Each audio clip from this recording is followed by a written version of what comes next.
Okay, maybe we can get started and folks will still sort of be coming in.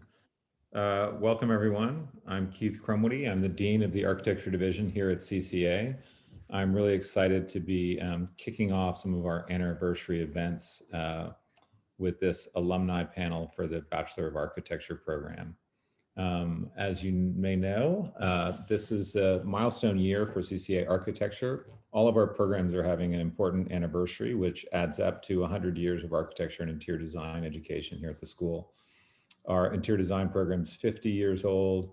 Our Bachelor of Architecture program, which we're talking about today, is 35 years old, and our graduate architecture program is 15 years old. I'll let you in on a little secret. The graduate program is actually 16 years old, but we're kind of like fudging a little bit. Although I realize that 101 years sounds pretty good too. As is customary here at CCA, we like to acknowledge the land that we're on. So I'm going to read a short land acknowledgement. At CCA, we understand land acknowledgement as a transformative act meant to confront our place on native lands and to build mindfulness of our present participation in colonial legacies. California College of the Arts campuses are located in Huichin and Yelamu, also known as Oakland and San Francisco, respectively, on the unceded territories of the Chochenyo and Ramaytush Ohlone peoples, who have continuously lived on this land since time immemorial.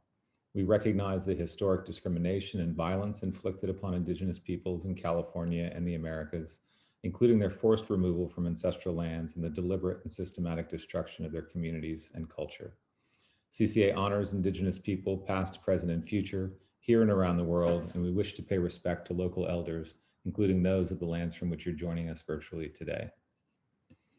As I said, I'm really excited today to be able to kick off these panels and to hear from some of our distinguished alumni in conversation with Antje Steinmuller, our current chair of the Bachelor of Architecture program, and Mark Donohue, a former chair of the Bachelor of Architecture program.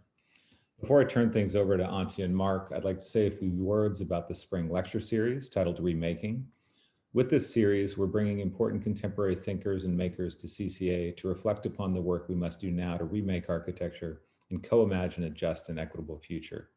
We have a lot of great speakers lined up for the series, including those who are here with us today. And you can learn more about the full program and see stories by and about our students, alumni, and faculty at scaffold.architecture.cca.edu, which is a new web platform that we launched this year to share the exciting work that's happening at the school with the world. I encourage you to check out the most recent story, which includes 5 short stories from students in last fall's architectural theory class, as well as 2 recent podcasts we posted with alumni of the BARC program and of our interior design program. And now I'll pass the mic over to Antje and Mark. Thank you, Keith.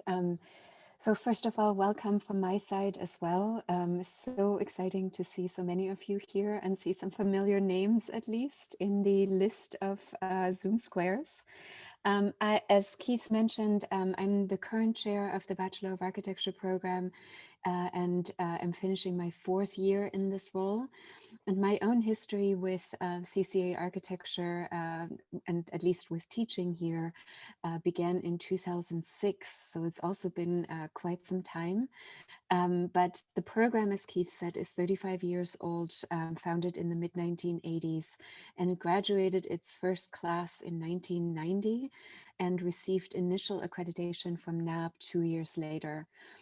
First located in nearby buildings along 16th Street and De Haro Street, the design and architecture programs first moved into the newly purchased and renovated San Francisco campus that is still our home in 1996. And then, of course, due to the pandemic, we have also moved online, yet another move. I'm going to pass it on to Mark Donohue, who was chair before me.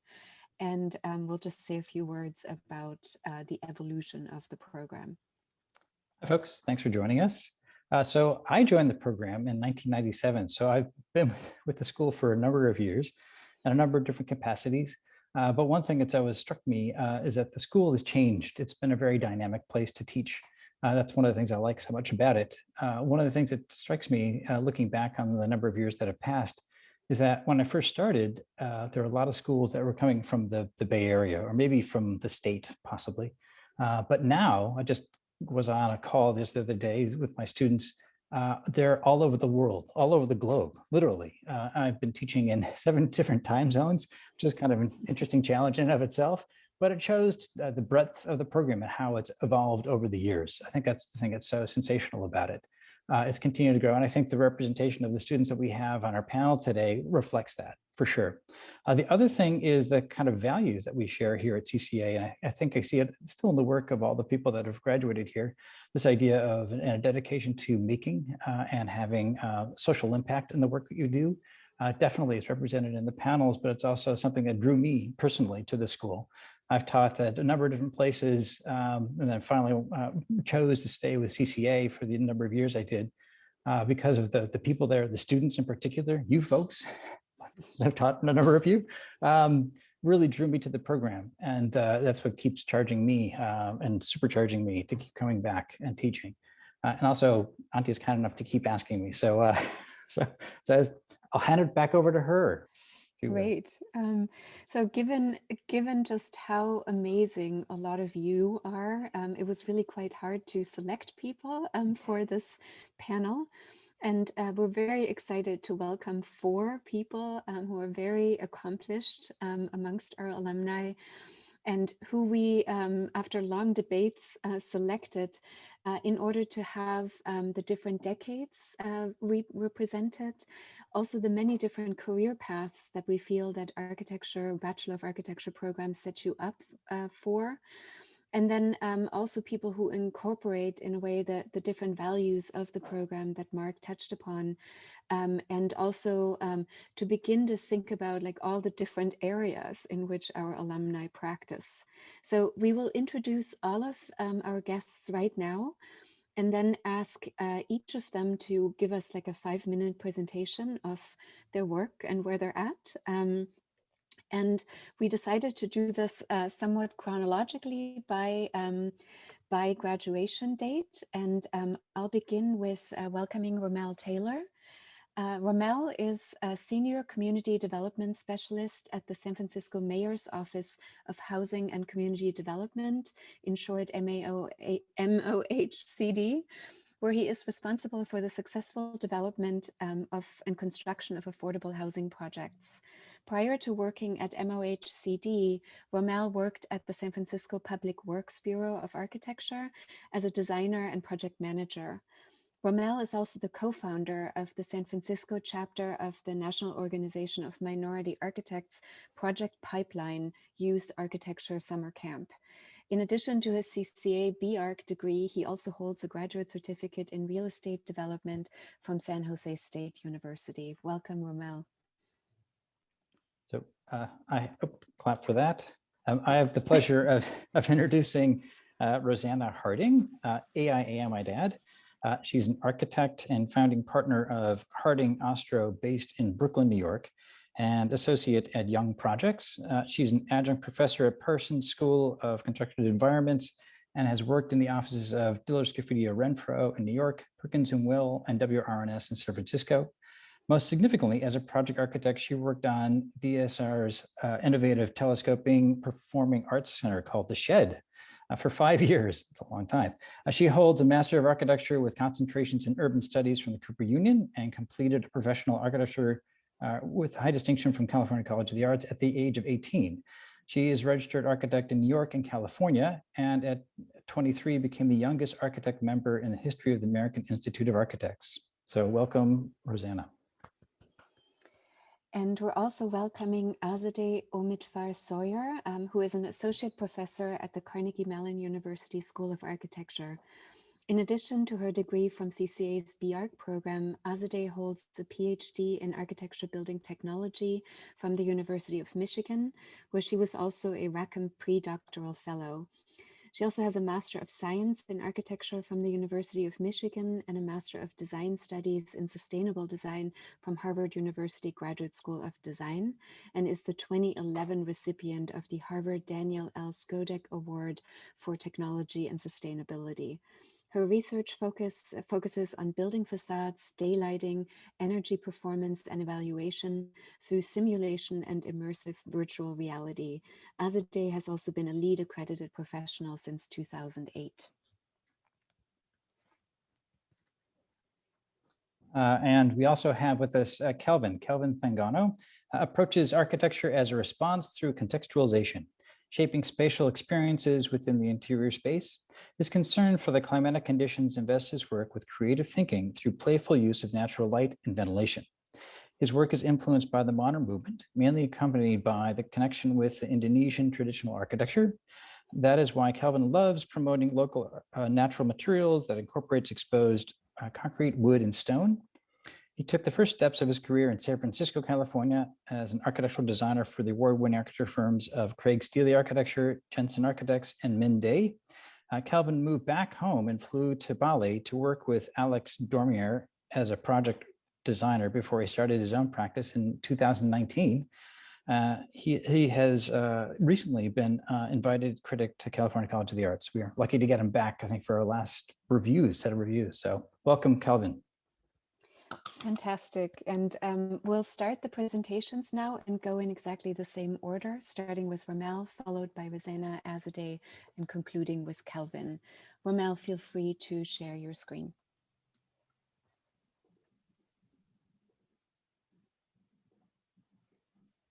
Can everyone hear me? Yes.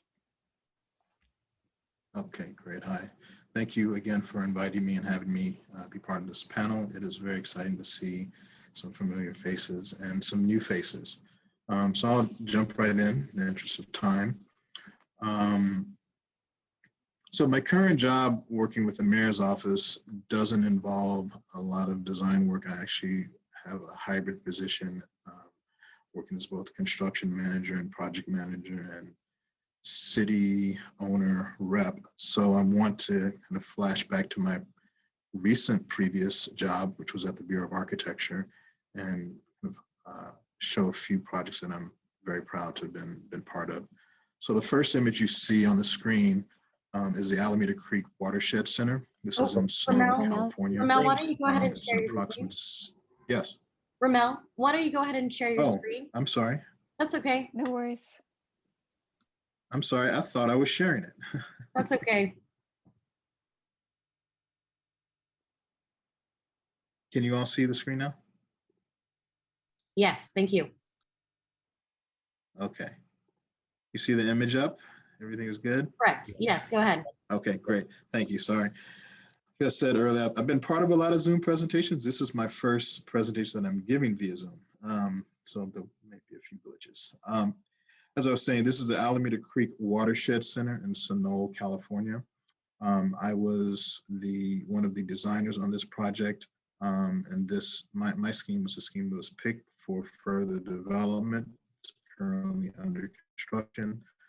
It's a 6,000 square foot public building that is designed to basically highlight and teach the public about the resources of the Alameda Creek watershed, comprised of a sort of main exhibition hall, which is highlighted in yellow, which includes a large open stream aquarium, various exhibitions that talk about the original peoples that inhabited the land and the history of the watershed and its ecology. And then a public component on the left for public lectures and classrooms for teaching. So student field trips and other public events to teach again about the ecology of the Watershed Center. And this is a rendering of the entrance. One of my other hats that I wore while I was at BOA was also as a project manager, and totally different set of skills to deploy. And CCA did prepare me for that, to be able to think critically and creatively to help ensure the projects are actually built. This project that I'm showing right now is the San Francisco Veterans Memorial, located in the Civic Center complex in San Francisco. This was my first major project management task, and it was rife with all types of problems, from political issues, budget issues, difficulty working with the artists, but all in all, it came out really well. And the intent, the city had made a promise over 70 years ago to create a memorial that honors the veterans of California all veterans, but specifically California veterans. Originally in that circular space was just a blank patch of dirt that was used to inter soils from various battlefields. They wanted to do something much more permanent that actually honors the veterans. So we collaborated with an artist in Los Angeles to create this black granite and water feature memorial.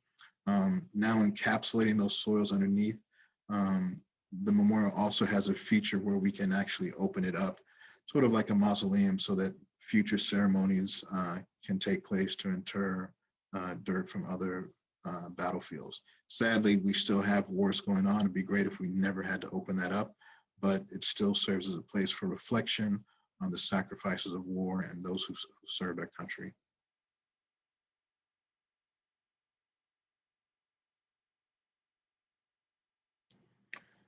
The last project I want to show from my time at Bureau of Architecture is the Bayview Opera House. This project is very special to me. I grew up in Bayview, Hunters Point, and always imagined myself as an architect that would at some point build or work in my community.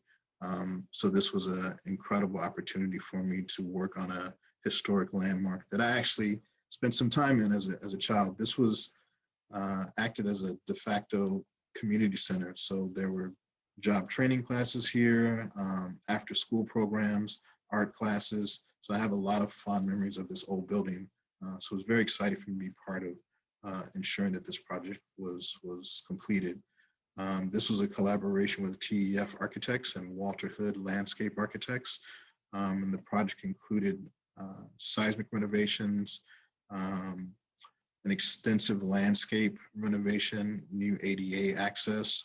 The bridge is part of connecting the front of the building to the rest of the site. It's a fairly sloped site along the front facade, you can see here.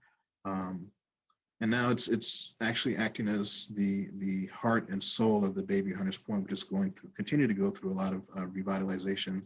So this has become kind of the center of the town center. We also renovated the interior stage, so this acts and functions as a true performance venue. And there's a beautiful new outdoor stage. So it's been getting a lot of great use since the renovation. And the last thing I want to show, and I'm sorry the video is a little bit, the audio is a little choppy.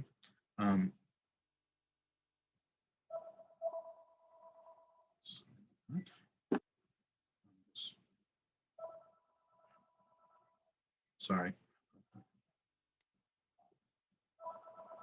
Can you all see the? We still see the Opera House. You might need to unshare and then share your browser window. Oh, I need to stop sharing and reshare. Yes, I forgot. Yes. Thank you. Mm-hmm. Do you all see a young man now on the front? Yes. Yes. Okay, thank you.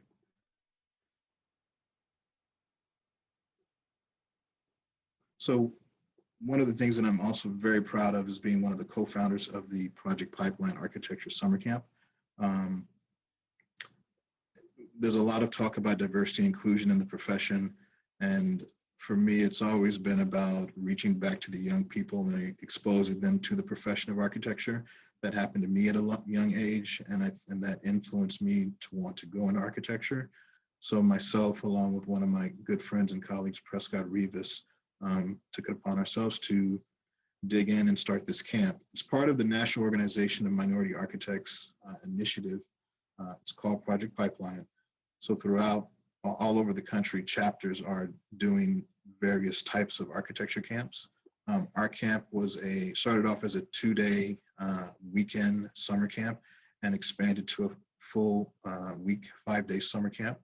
We're in our 10th year now. I've been partnering with CCA, which has been also very incredible, and it's been a great partnership to actually bring the kids on campus so that they can actually get a taste of what it's like to be in architecture school. This young man, Cameron, he's one of my alums, and I'm really proud of him. He's at Pratt right now in New York in his 4th year in architecture school. And you'll see another girl, her name is Brunea, who's at CCA now studying interior architecture. So it's been wonderful just exposing young people, teaching them about the design profession, and also helping them become more informed citizens so that they can engage with architects. Even if they choose not to go into the profession, they understand the process, they understand how to engage and talk to and have influence on their own communities. So it's been a really wonderful experience. That's Brunea right there. Super proud of her. She's at CCA. And very proud that it's still going on, that CCA has been a huge part of that success. So thank you very much. I'll pass the torch to the next. Thank you so much, Ramel. It's great to see also Project Pipeline, and which we've been so proud to host at CCA. We're going to continue the presentation with Rosanna. Great. I'll go ahead and start sharing my screen.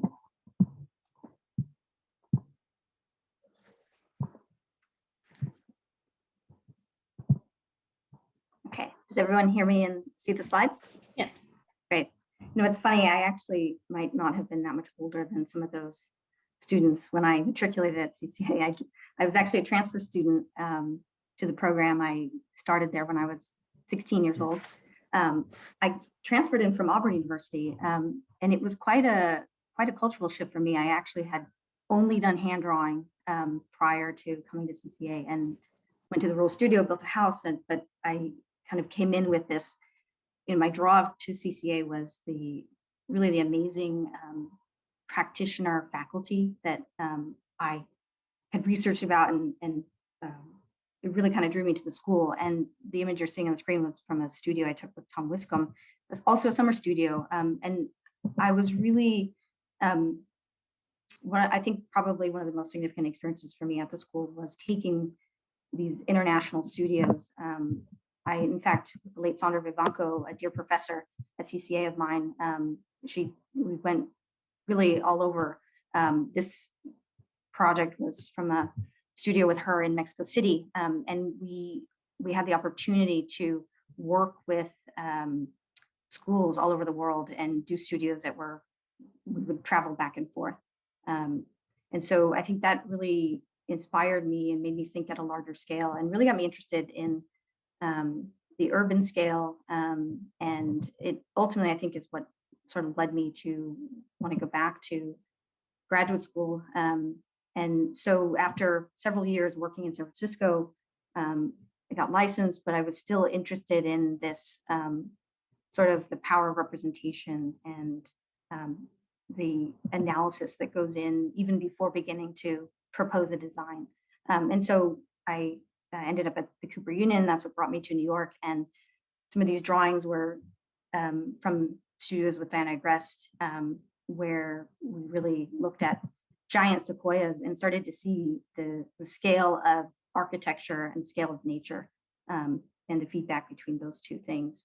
And then this kind of the Cooper Union experience led me into actually one of my Billers Cofidio. They were someone I had actually done a lot of research while at CCA, and was really excited about the opportunity to work with them. I actually spent 5 years in their studio. Right after the graduate degree, I immediately was kind of recruited to come in and work on this really unique project, the Shed, which I'm sure many of you have seen. But when I started with this project, it was just the open rail yards. And so it was really an incredible evolution to watch piece by piece from design through to spent several years in CA and construction on this thing. And so I'm going to share a quick video. But what was really pretty fundamental is that building systems are almost entirely bespoke on the moving structure itself.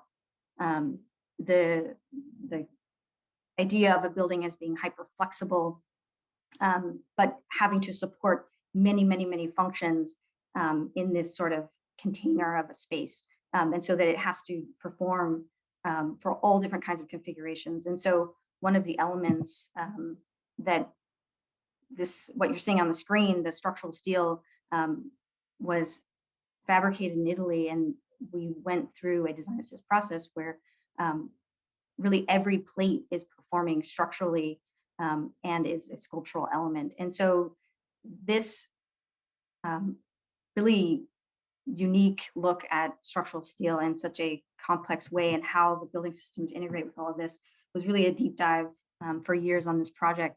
And it ultimately kind of, at Diller Scofidio, I met my current both partner and partner in research. And so Matthew Osser and I started really kind of a research branch together where we were thinking, we kept sort of obsessing over this notion of sculptural structural steel, and we're interested in how the steel itself could be exposed. And so this idea of weathered steel that is naturally protective. And so we sort of put together this project where we ultimately ended up winning the 2020 Forge Prize.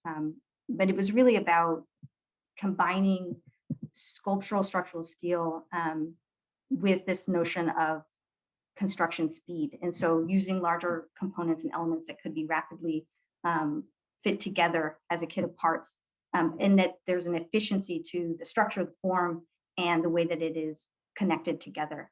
And so this was, I think, a pretty influential project for us. And it kind of led in our thinking at that scale to also another bridge and one of the most iconic spaces in New York, but it's a space that I actually personally have commuted through on foot, running quite a bit. And the Van Allen Institute put together a brief trying to solve this issue of congestion on the pedestrian path, pedestrian, bicycles, tourists, it's all kind of intermixing down the center spine. And so in our thinking about this issue, we sort of approached it really from I would say perhaps a practical point of view, but from a point of view of how to seamlessly integrate a hybrid structure through the existing historical bridge in a way that uses the repetition in the module of the bridge itself to use small prefabricated parts, both timber, heavy timber, and structural steel, again, exposed structural steel, to really lace this bridge through the existing. And with this project, we recently received a merit award in the in the projects category for the AIA New York Design Awards, which has been really quite exciting to see the reception of this. So I think this kind of thinking that's really continuing on those strains of thought with both steel design and sort of large scale infrastructure and architecture that looks at things from a component point of view, I think is still something that we continue to explore. I'm also currently working with young projects on a confidential project in the Caribbean. And so that's also something that is continuing, and a new project, which we just we're on a site visit this morning. And so I'd say that's kind of wraps up my discussion there. Thank you so much. So with that, I'll hand it over. Wonderful. Thank you so much, Rosanna. We're going to continue with Azadeh. Sounds good. Share my screen. Can you hear me okay? Yes, perfect. Yes.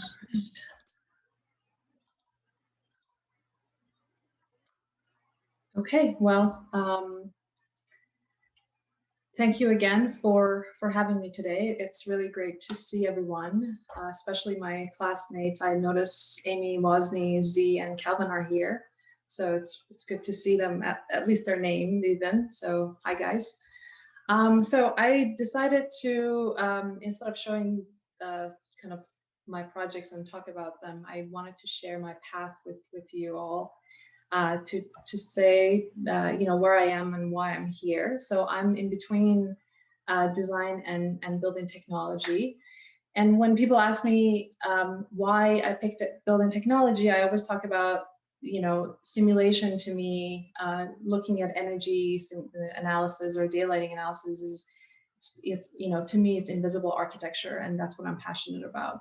And so this is a really good diagram of that.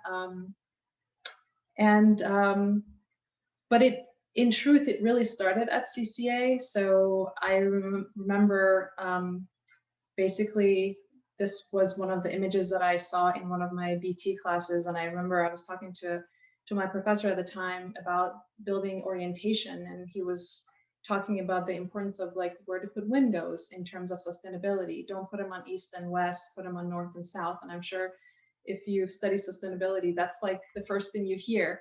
And all I could think about was this. Now, this is not my house, and I've never been in a space like this, although this is like the dream house for me. But I keep thinking about a space like this and the experience that you want people to feel, right? So you want people to experience sunset or sunrise. Well, guess what? East and west. So if you're not putting any windows, then, you know, who are we designing for? So that led me to GSD. And when I went to GSD, I kind of saw this dichotomy between architecture and engineering. So architects wanted a lot of glazing, and engineering kept recommending less and less. And so to me, it was like, what is this optimal thing, and how do we actually bridge the two disciplines? And I was really inspired by the work of Erwin Hauer. So for my thesis project, I started asking about, well, is it possible to take something that is very ornamental, something that is sculptural, and turn it into something that is performative? Jonathan Massey always teased me and kept saying that I should call it, instead of performing ornament, I should call it performament. So anyway, so what I ended up designing for my thesis project worked really well in terms of energy efficiency. So it performed 35%. Better than what ASHRAE recommends. And one of the things that came up in one of my reviews was the constructability of it. So I started kind of looking at how you could construct something like this, because it was very complex. And so I tested using robotic milling, and we also looked at casting using liquid plastic and rubber mold. And the end product was actually quite nice. I put it at GSD, and one thing that I noticed was lacking or missing was this idea of perception, because our environment really influence how we experience, you know, the spaces that we're in.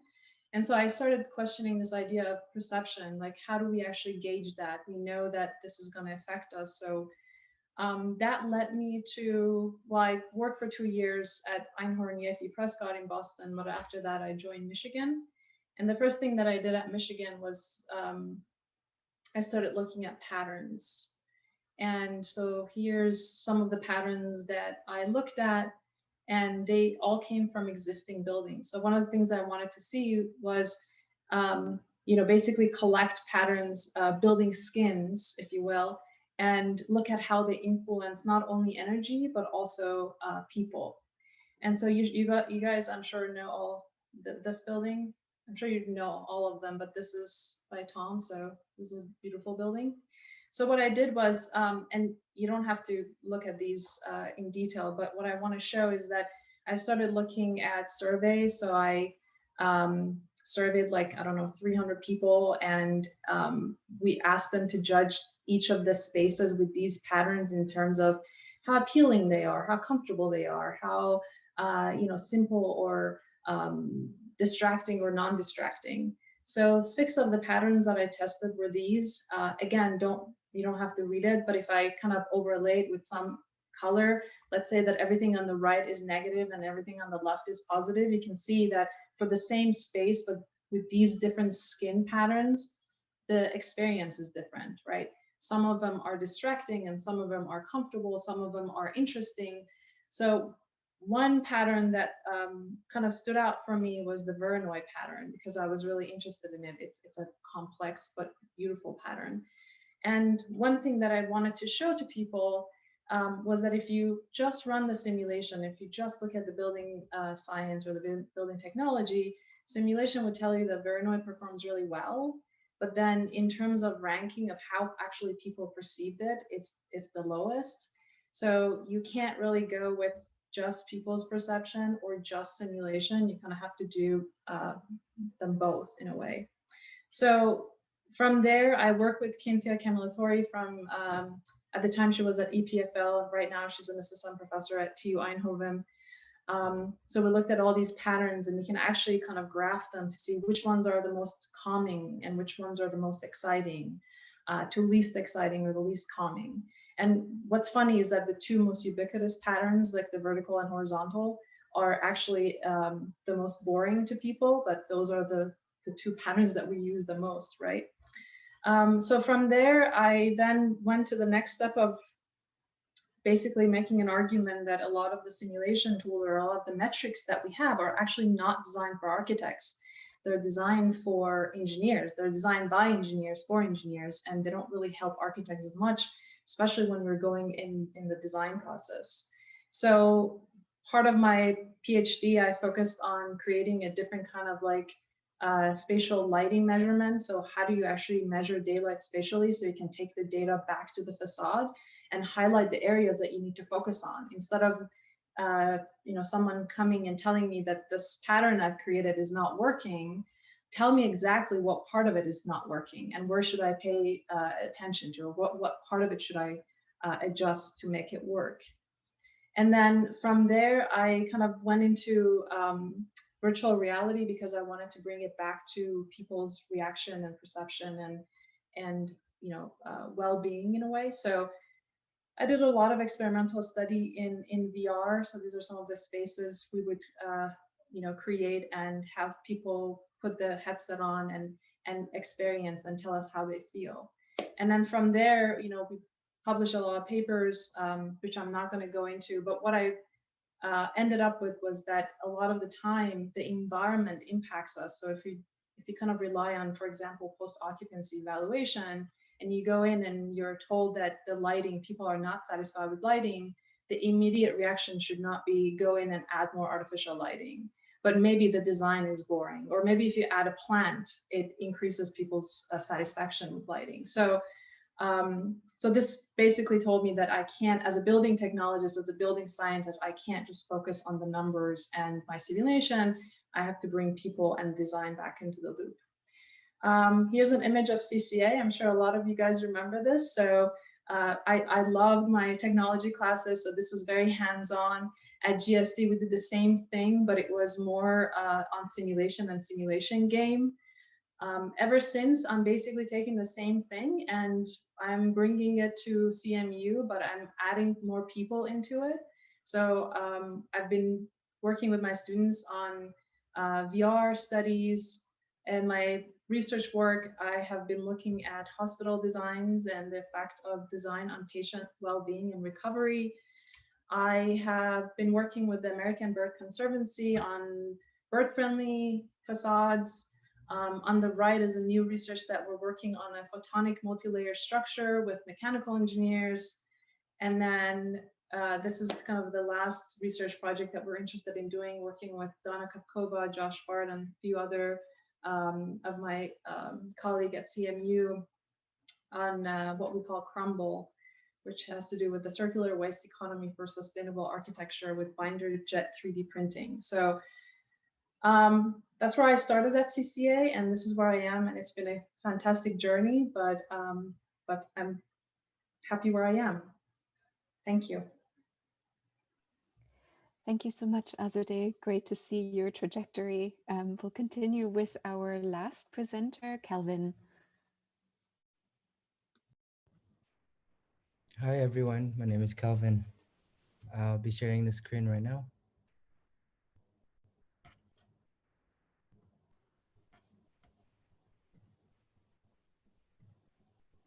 I guess first of all, I'd like to thank you for having me in this panel.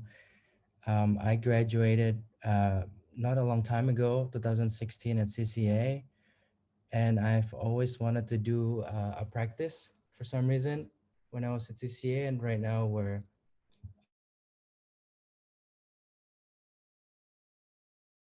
put together and excited to show some of our projects that we're currently working on.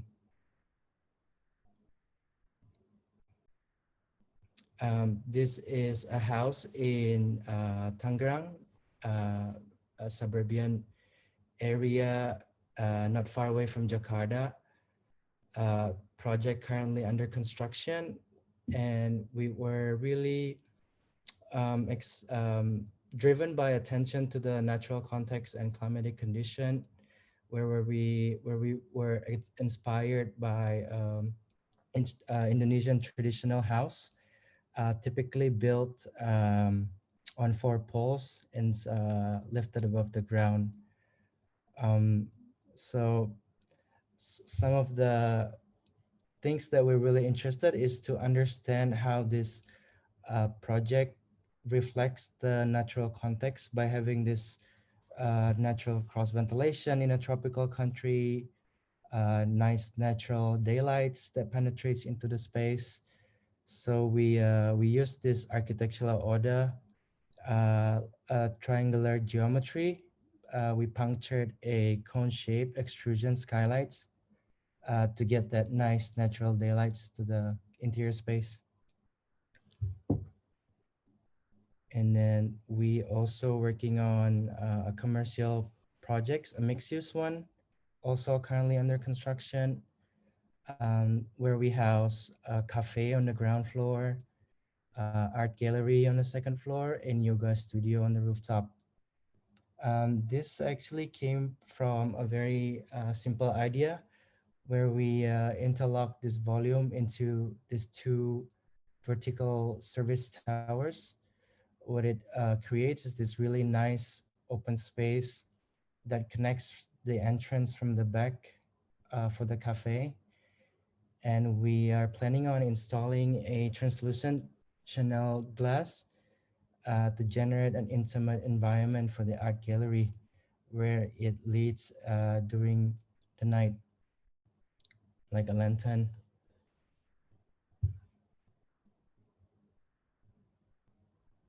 And then this is the house with two facades.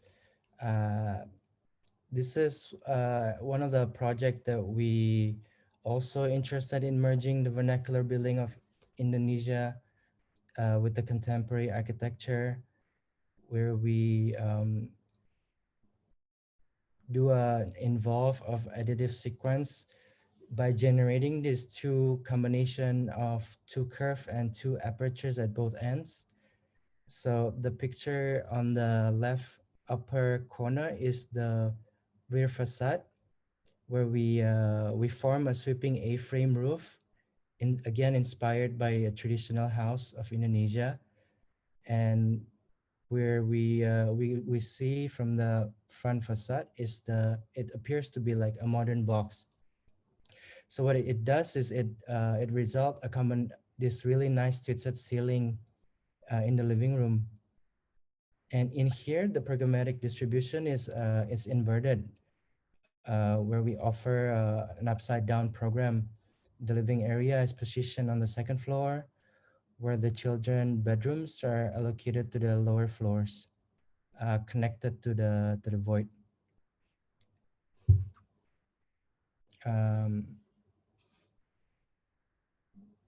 This is a recent completed project of ours.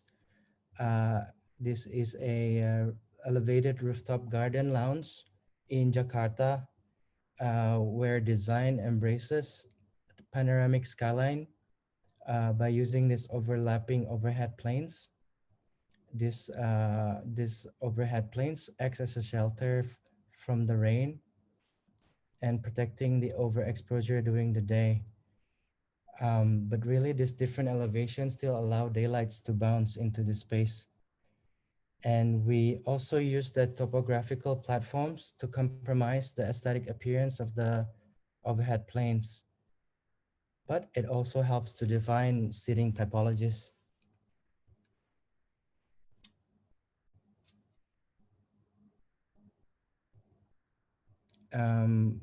This is a recent compact interior project that we recently finished. We accommodate a young married couple on this space. The brief was pretty simple, actually. The occupants wanted to have a compact space that accommodate yoga, a lot of storage, kitchen, dining, and lounging areas. So what we installed was this transformable built-in cabinet that could be used with a great flexibility and really change its appearance during the day. So when everything is folded out, it could transform into a living space or a dining room. But when it's folds in, the clutter will be hidden inside, and the tenant could use the space for a small exercise. I think the last project currently under construction is another interior project. When we first came into this lot, we noticed that the lot is pretty narrow, and they wanted to renovate the third and the fourth floor. So what we did was we proposed this really nice light well using a half arc as an architectural order to allow a nice natural sunlight into the space. And one of the really exciting moment is when we boolean an oval shape into the half arc form. It creates this really nice third geometry on that skylight. And it's pretty exciting for us to see how the natural lights bounce into the space. I think that'll be it for me. Thank you. Thank you so much, Kelvin, for showing us this gorgeous, these gorgeous projects. And one should also say thank you, Kelvin, for joining what is the middle of the night for you. So we're going to move on to talking to everyone sort of at once, and encourage the audience to please share your questions with us in the chat. So we can also sort of include your thoughts and questions for our presenters. Mark, do you want to start us off? Okay, certainly. So it's a question for all of you to think about and try and answer. And for us, when we were coming up with questions, we tried to understand the school, the context, understand you folks, where you're all coming from. And the one thing we realized quickly is that there's something about CCA, and there might be something about CCA that drew you to CCA for your undergraduate education. So we're curious what that would be for each of you. What drew you specifically to CCA when you're looking around for schools? So I think Rosanna was beginning to talk about it. She's alluding to it. So I don't know if you want to jump in Sure. first, maybe finish that thought and let the other folks Yeah, no, jump in. absolutely. I think for me, coming from the first, I think what it was the first 3 years or 2.5 years, and at Auburn, where it was in the woods for a while, and I was very excited about the nature of the school of CCA in the middle of San Francisco, with the connection it has to the practices around the city, and that the faculty bring that they're trying, they have their projects going on, they're coming to and from studio, and they're fresh in the mix and solving architectural problems, and then working with students. And so I was really drawn to that. And in fact, it was extremely influential, and I ended up going with Brian Shiles at WRNS through that process. And it was, I think that to me was pretty remarkable. And then, as I was also mentioning, these study abroad programs are really fantastic. And the opportunity to design in another completely other context, and then come back and continue to do other studios, I think that was really key for me, and really left a lasting impression on my career. So Ramel, do you want to jump in? I know that you're representing San Francisco. So of course you knew about CCA, of course. No, maybe not, I don't know.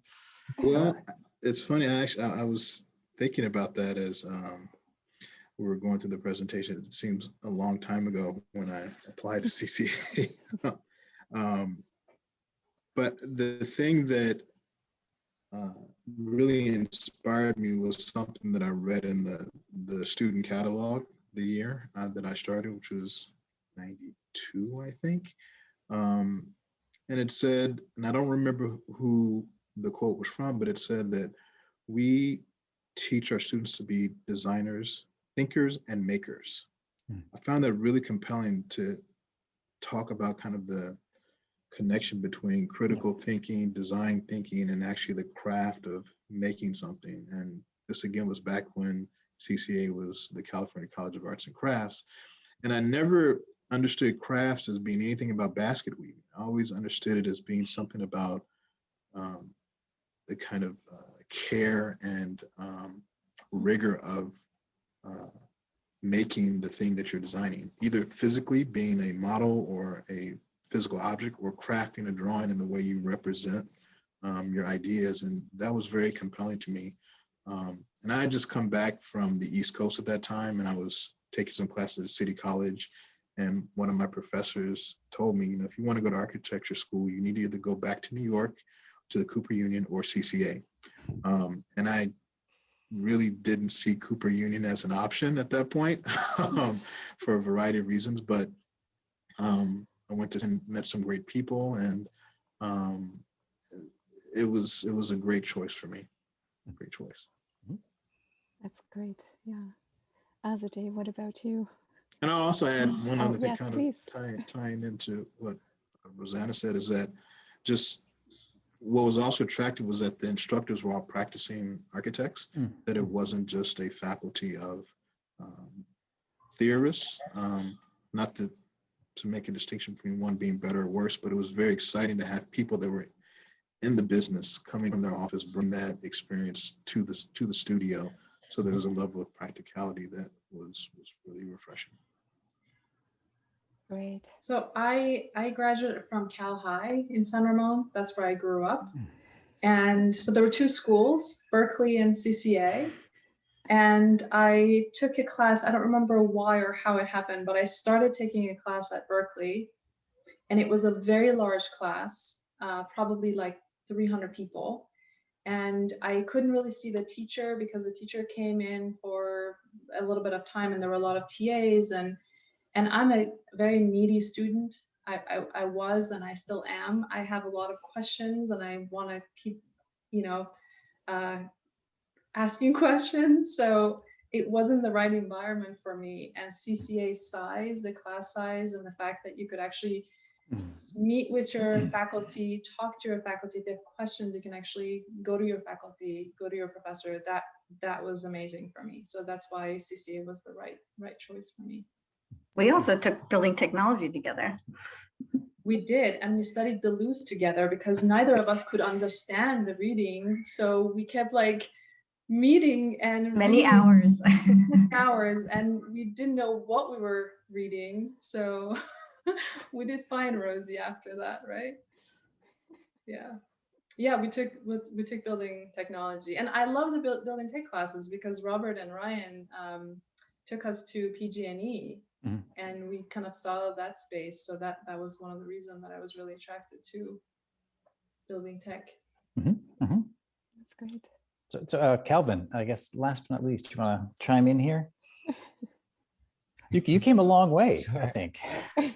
Yeah. I guess why I chose CCA, because I just wanted to go to an art school, and I thought it was such a good place to get in when I looked at the curriculum. And then just knowing, you'll meet all of these designers, creative artists, everyone at the same school just makes me really happy, and being able to know and make friends. And also a lot of it also from a friend who actually already went to CCA, who's also from Indonesia, who told me a lot of good things about CCA, a lot of good fun stuff in the studio where you make models together. And yeah, that's how I chose CCA. These are really great points to hear. It's like sort of a good reminder of what makes our school attractive. And it's been really fabulous for Mark and I to see just in how many sort of different directions our alumni go, and to hear in your presentations kind of where you've taken your education at,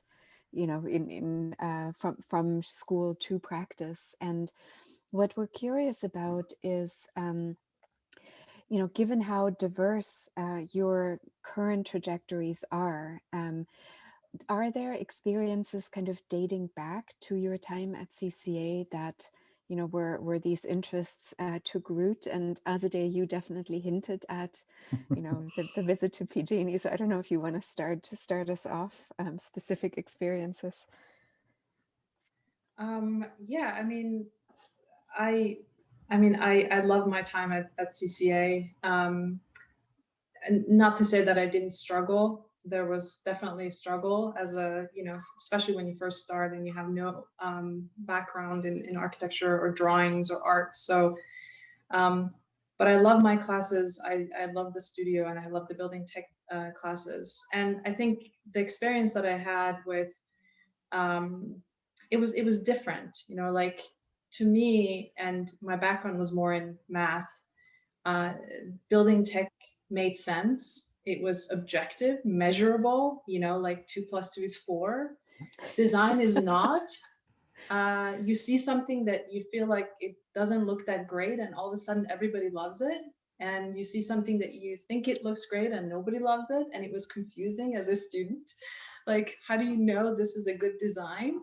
And not that I know the answer to that still, but it was, building tech made sense to me, right? And then kind of going through the building technology to understand spaces, like that was the aha moment for me. Like I want to design it this way because I wanted to perform this way and I want people to experience it this way. So so those were some of the moments, and it really helped when I took the BT classes, and then I think I TA'd the next year, the undergrad and the grad. And then after that, when I went to GSD, and I felt it was the same, like there's architecture and there's design and then there's building science. I work with Christoph Reinhardt, who's a physicist. He was my advisor. He's a lighting specialist. And then I also work with Grafton architects, Ivan and Shelley, and they are incredible. And the way they talk about buildings and the way they talk about materiality. And I went to Toulouse with them, and every street we walked, they pointed things out and they talked about the tectonic of architecture. How does this brick talk to you? How does this brick make you feel? And I combined that with building technology. I combined it with analysis. And I kept pointing out that, see, like we need to humanize the data. Like when you do building science, building technology, it's at some point it makes sense because it's measurable, but then there's a moment where it doesn't, you can't connect to it because it's not humanized. So ever since, Christoph and Grafton ladies, I've been trying to kind of humanize that data. Like, how do you humanize BT and how do you bring it into experience? But it really started at CCA, taking building tech courses, working with, I think I had Mark, my second year studio. I think so, yeah. Sekou as well, I think, right? Yeah, Mark and Sekou, and then also Craig Scott. And I enjoyed that studio as well, kind of drawing and sketching with him and integrating different performance into the design. But did we lose Ramel? Yeah, I think we lost Ramel. I hope he can log on again. But Rosanna. Yeah, I'll chime in. I would say for me, it was really about zooming out in the urban scale, really. And as I mentioned, the studio with Sandra Vivanco, going down to Mexico City and looking at an entire neighborhood, right, as opposed to a singular building, and really thinking about all of the forces that are surrounding architecture, all the invisible forces that go into the process of making a single structure. And I think that really resonated with me. And very soon after graduating from CCA, I went to work for Perkins & Will, which had an urban design studio within their San Francisco office, and very quickly gravitated towards those projects, and in particular, some of the social responsibility projects in the Tenderloin. And we did work there for the Tenderloin Community Benefit District, which was a local history museum, which I understand now they're doing quite well. There's still a lot of activity going on. But that interest and that burning questions that are sort of underlying in the projects that we do, it started to get louder and louder in my head. And I started to think, I need to go back to graduate school and think about this a lot more and put more pencil to paper. And also that's sort of the first strand. And then when I was doing the housing studio at CCA, Christos, I don't know if he's still around, but I took his housing studio, and he had gone to Cooper Union, and it was sort of this sort of fantasy world of having that opportunity to, kind of zoom out and think about the city and architecture from that scale. And I realized the master's program, for post-professional was an option. So, after getting licensed, it was like immediately sort of angled towards that. And yeah, but I would say it started in some of those early studios from housing and from Mexico City and Peru and some of these other really incredible experiences quite early in undergrad, very influential. Great.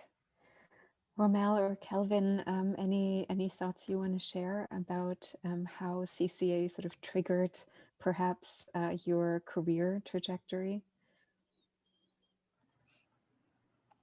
I think generally from really all the studios that I have taken in CCA, I had a really, actually personally a great experience working with Antje in the housing studio. So that really makes me really interested in working on housing projects on my practice. Also Lisa on my last studio, where we looked at wood construction and how to really be contextualized within the context and how to understand a sense of place in the architecture. So all of our practice really generates from the contextualized way of designing, and really that help us a lot moving forwards.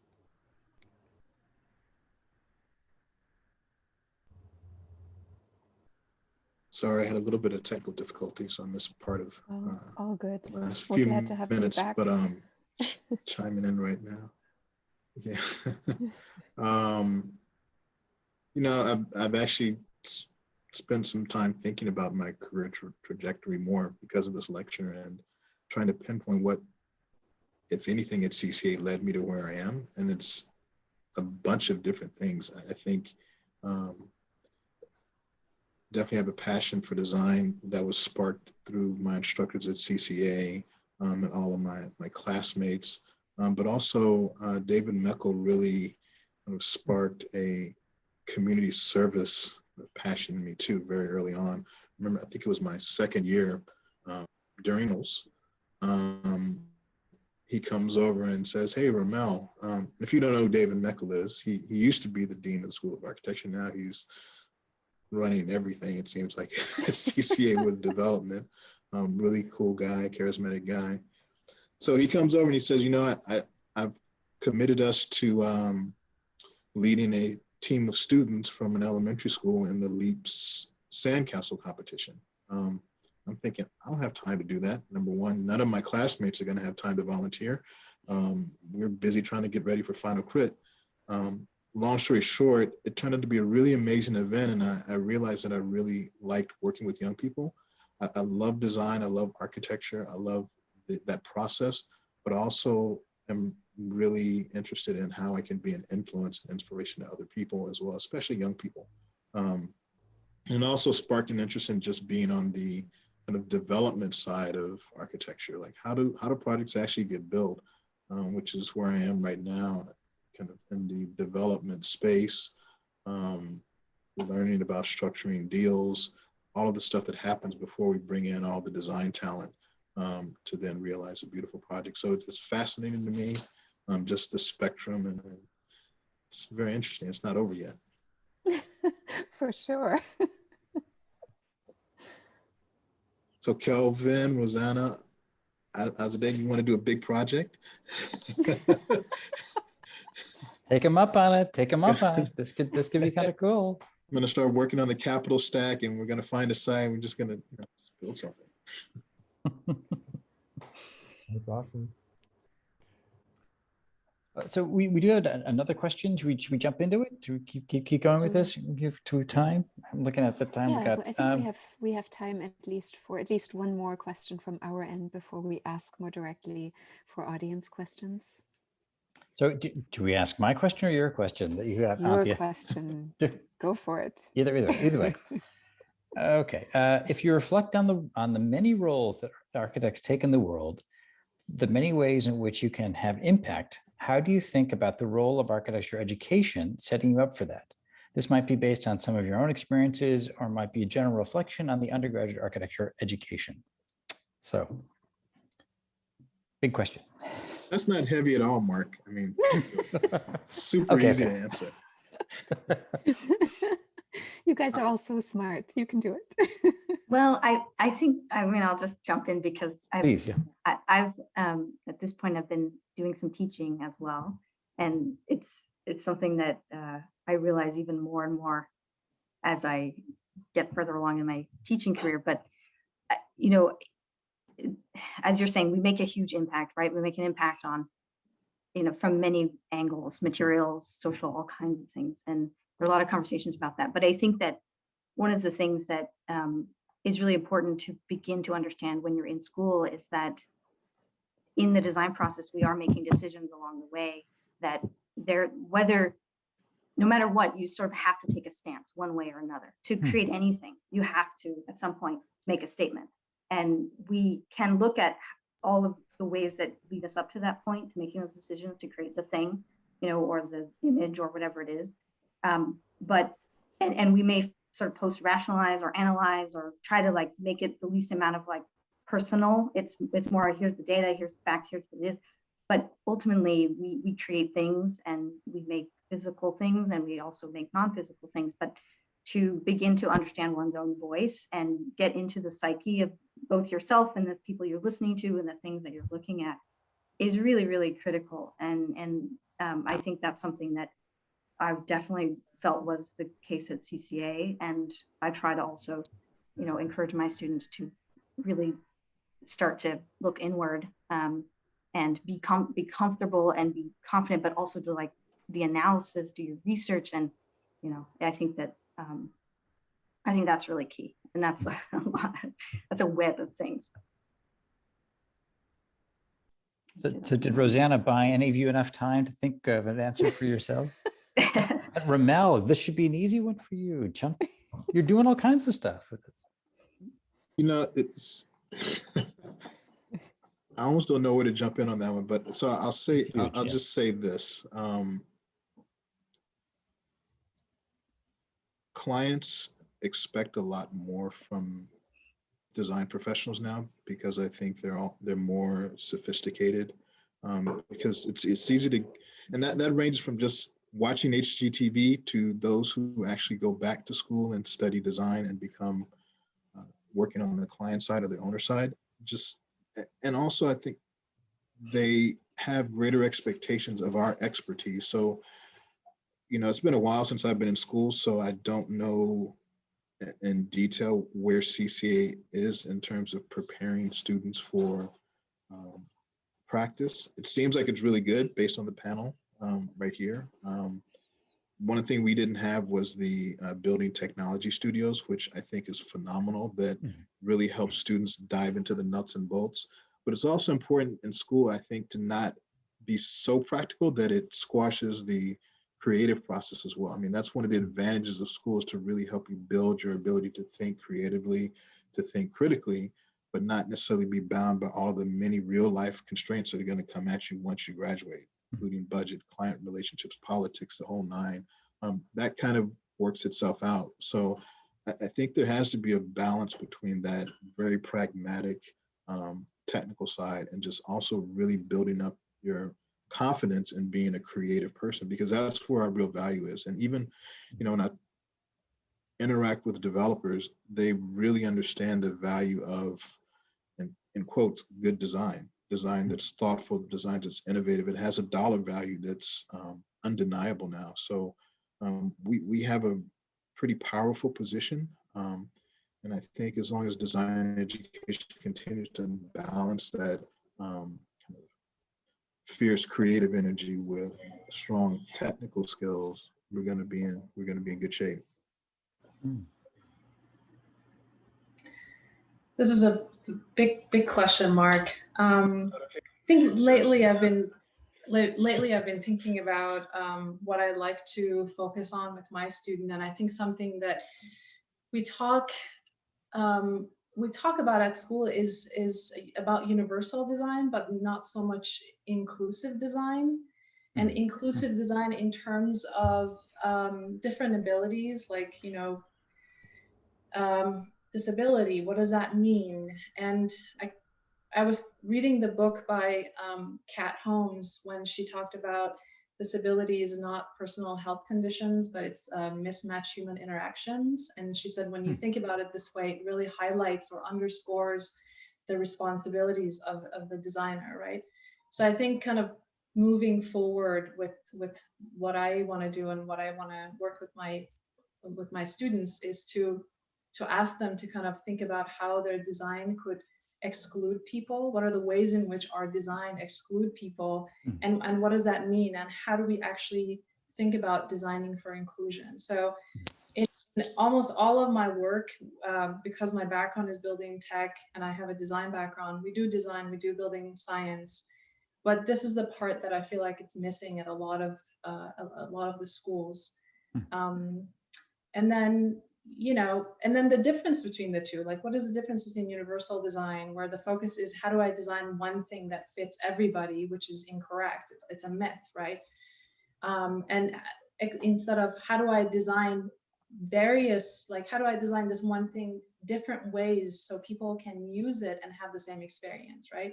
Like think about the experience and how do you design something so everybody can have the same experience, instead of how do I fit people under this graph and say that it's universal. I'm going to create one thing that's going to magically fit 80% of the people. So I think kind of that's what I want to focus on. That's what I think we need to do better in training the next generation of architects. Yeah, that's great. That's a really important point also, as we're generally kind of directing our attention to greater degrees of equity and inclusion in architecture education. So I think I'd like to... Can I piggyback on that real quick? Oh, please, yes. Sorry, hi, Antje. Yeah, absolutely. It just reminded me of an experience early on in my career. My first architecture job with Michael Willis Architects. And I remember him talking about how he goes into community meetings. His firm, they still do a lot of housing. And he talked about how, you have to become an expert listener. And I think all of you've kind of touched on that a little bit, and know how formally that's architecture school, because, full disclosure, we always think of, we have the good ideas, listen to us, we know what we're talking about, just do this. We've already got it figured out.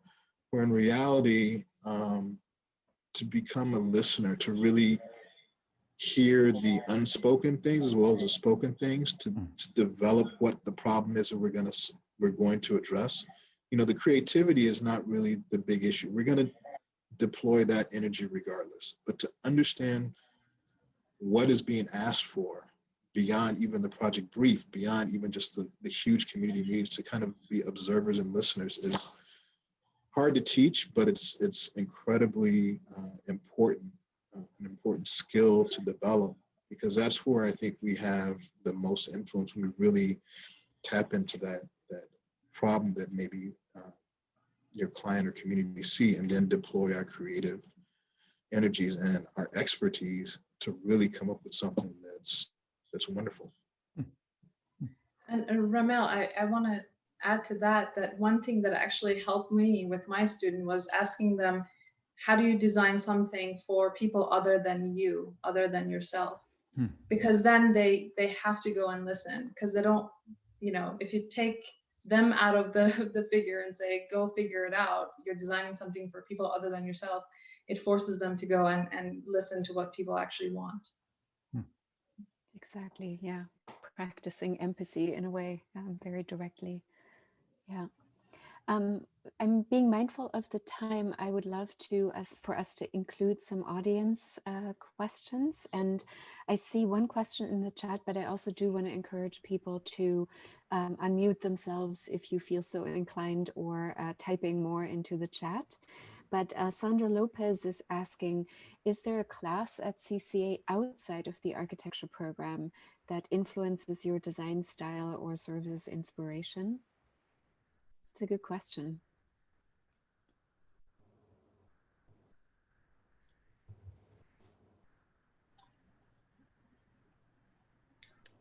The problem is yes, but I don't remember the professor's name or the class name. That's What do you remember about it? I took a photography class that was really wonderful, because we had to go in the dark room and and then I took and maybe Rosie remembers, what was the class in Oakland that You're so stressed about taking the bus. Yeah. Yes. I was going to say, my roommate in the dorms, the freshman dorms, was a glass blower, and so my had it not been for that, I wouldn't necessarily have even been exposed to the Oakland campus, having been in San Francisco. But anyway, I'll continue, and then I'll add my 2 cents. No, keep going. I still don't remember. Okay. I blame it on kids. Anything before kids is kind of a blur. One of the ones for me was it was actually it was like a life drawing class, but sort of from the vantage point of anatomy. And I also don't remember the faculty's name, but it was figures, but you had to sort of see underneath the skin and actually draw the muscles and the bones and the sort of the bodily systems. And it was really just getting out of the architecture studio and sitting there in front of a live model with only paper and pencil, sometimes charcoal. It was really sort of refreshing and a balance to the computer, and that close look, the close observation to understand something that isn't seen was really influential on me. I don't know if that translates to, say, a style, but certainly inspiration and a way of seeing and a way of like uncovering hidden structures. Any memories coming back as a day? There was also a poetry class that was again, I don't remember the faculty name, but it was really great, because it was kind of like writing and thinking about almost like research through writing, or even though it was poetry, like we did a lot of how do you feel, what do you want to express, how do you turn that into poetry. And but I just don't remember, but that definitely helped me with the process of, it's not just you drawing and that's how you design, but it's you could do research through writing, or you could do design through writing, and how do you formulate that idea and then turn it into something else. So and I'm sorry, I just don't remember the faculty name. That's okay. Kelvin, for you, it's closer in time. Any specific memories? Yeah. I actually personally have never taken any classes outside of CCA, but I guess what I have worked with different firms that really influenced me through the practice that we are doing right now. So I think, yeah, through work experience, I would say.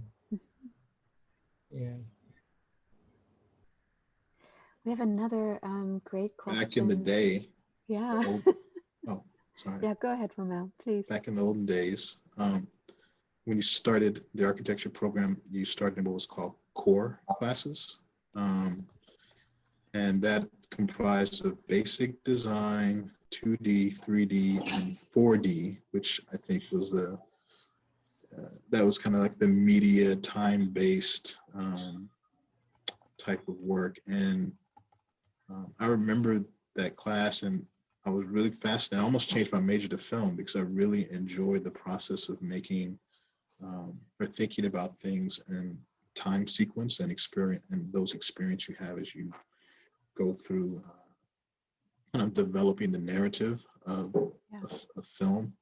And I don't know if it's necessarily influenced my style, but it's definitely influenced the way I talk about space and the way I critique space and look at space. It's what are you actually experiencing physically as you're moving through a space, or even standing in front of it. I was thinking about that a little bit when Azadeh was showing those patterns of the facades. That, I mean, you have a visceral reaction with materials, with patterns, with scale, with all of that. And so that's part of an element of how we design. And I think that stayed with me in the way that I critique work that's in front of me. So yeah. Yeah. I mean, it's really interesting to hear you all kind of. Do you all still do that? Is there still core studios or like core classes? Yeah, we still do that. Yeah, absolutely. You do? Okay. And it's in light of that, it's really interesting to hear you all reflect on sort of different lenses, right, that come from other discipline, be it writing, be it film, etc., that in essence still have a role, right, in your architectural thinking and the way you talk about space.